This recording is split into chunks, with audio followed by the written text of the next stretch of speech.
This world is made up of three types of people: consumers, producers, and bankers. The consumer buys everything.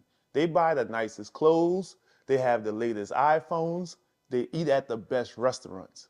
But everything the consumer uses and buys come from the producer.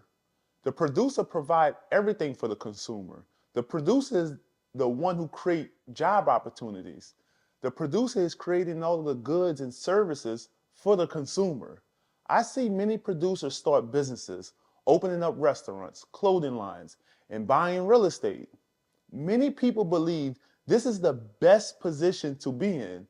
I can definitely see why people believe it's the best position to be in. The entrepreneur slash producer lifestyle looks better from the outside. It appears that the producer is a boss. A producer have time freedom.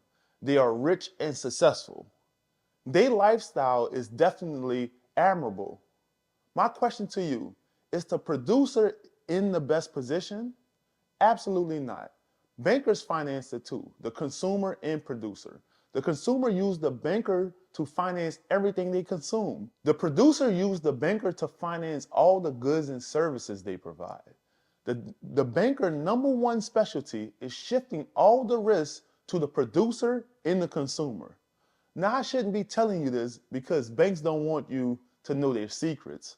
But since y'all are watching this video, I'm going to share it. For example, if you buy a house today for $300,000 and the bank requires you to put a 3% down payment down, that's $9,000. And let's say you need to sell a house next week. Whose money is at risk? Is it the $291,000 from the banker or your $9,000 down payment? Yes, the $9,000 down payment is at risk because most likely you can only sell a property for what you bought it for at $300,000. And after realtor fees and closing costs, $9,000 is now at $2,000. The bank understands that requiring you, the producer, to put a down payment on a property shifts all of the risk to you. This is the reason why most lenders will require a down payment. They shifting risks. They lending you the money in first lien position. Essentially, you are in second lien position. The banker always get paid first. They have a number of ways the banker shift risks.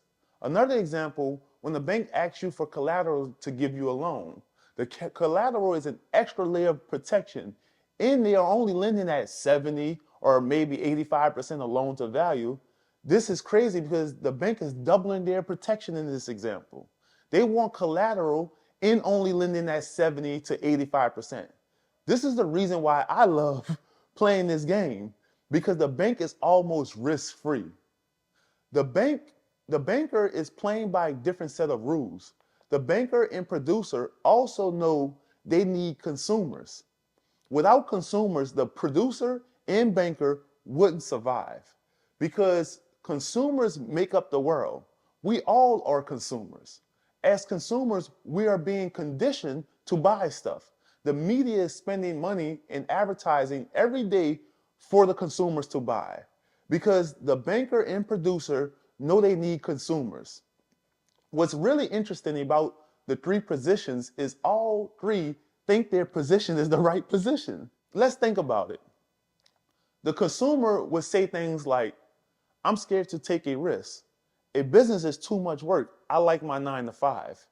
I'm not going to invest. I can save my money to get rich. The producer would say, I like to work for myself. I can't see myself having a job. Having a job is risky. I'm going to build my business and become rich. And the banker would say, I don't want to deal with a job or have a whole bunch of employees.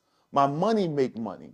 I'm just going to follow this very simple formula and watch my money grow. Guys, at Vertical Capital, we have a very simple formula we teach for any one of you to implement. You can watch your income and wealth grow.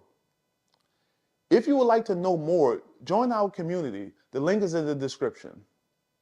The banker look at money different from how a consumer and producer. The consumer see what they can spend. The producer see what they can invest. The banker see how their money can make money.